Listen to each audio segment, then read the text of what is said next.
here we have a Van de Graaff generator. And as you can see, it magically creates lightning. Except it's not actually magic. Now, to understand how this works, we need to quickly look inside the generator. So, if you were to look inside this generator, what you'd see is a few components that make it create what looks like lightning, and is essentially the same idea. Now, inside this generator, what you're going to find are two wheels, one here, one somewhere up here, and a belt connecting those wheels. And when these wheels spin, it'll make this belt rotate. Now, this belt will be made of some sort of rubber, or it can be made of cotton, or many different things. But what it's made out of really matters in how this works. Alright, now, if you were to take a closer look at this bottom wheel,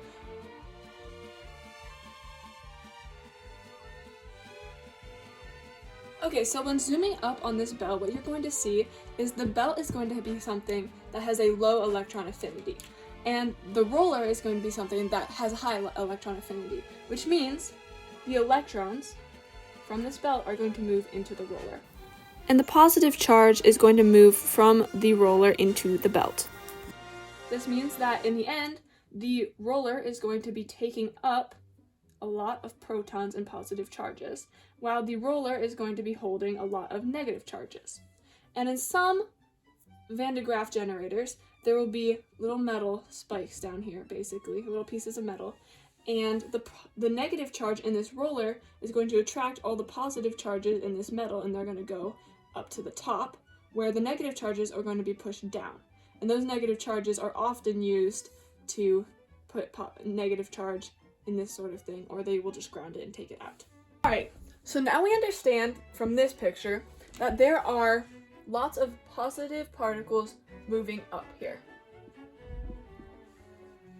And then they're reaching this roller. Now in this roller, something very similar is happening. All of these positive charges are moving up, and this roller attracts those positive charges. Now when the roller attracts positive charges, there are a few pieces of metal or whatever material this certain generator uses.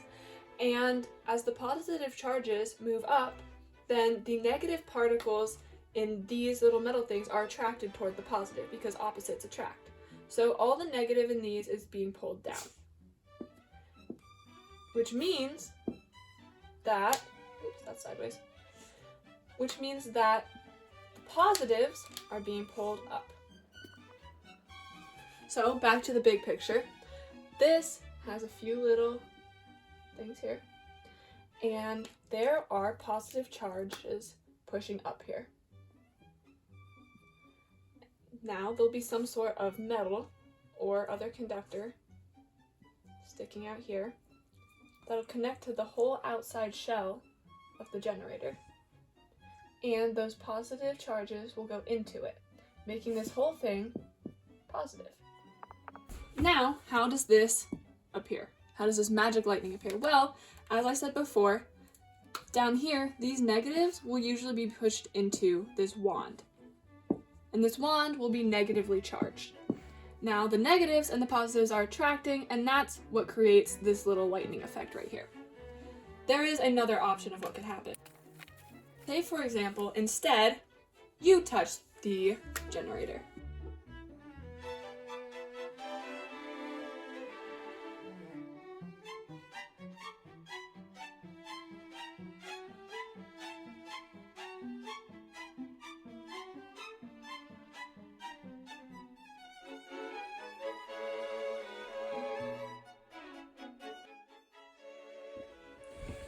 Now, when the person touches the generator, so as a human being, we have both positive and negative charges within our bodies. So when the person touches the generator, the negatives in her body are attracted towards the positives in the generator, because positives and negatives attract. This is going to take the positives from her body towards her hand, and this is going to result in an interesting phenomenon where her hair is losing all its negatives, which will result in only positives in the hair. and likes repel each other. So the hair is going to start standing up. So as you can see here, the hair starts standing up. It's going to be repelling against each other because all of the positive forces are pushing against each other in every strand of hair, and it's going to result in an interesting looking hairdo. Now, one thing that is interesting to know is that if these are made out of different things, I believe this can just happen opposite, where negative charges get pushed up and then negative charges are here, and then they'll attract the positives in the body, leaving the hair negative, which will also have the same effect. So whether or not the charges are positive and negative in each step doesn't really matter, as long as it follows this general pattern.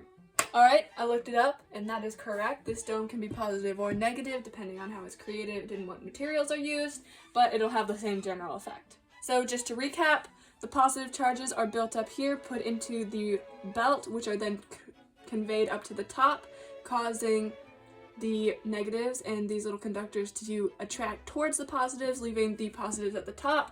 Those positives are transferred into the dome. When you touch the dome, the negatives in your body are pulled toward the positives here, leaving only positives in your hair, making it stand up. I hope that explains how the Van de Graaff generator works, and yeah, that's it.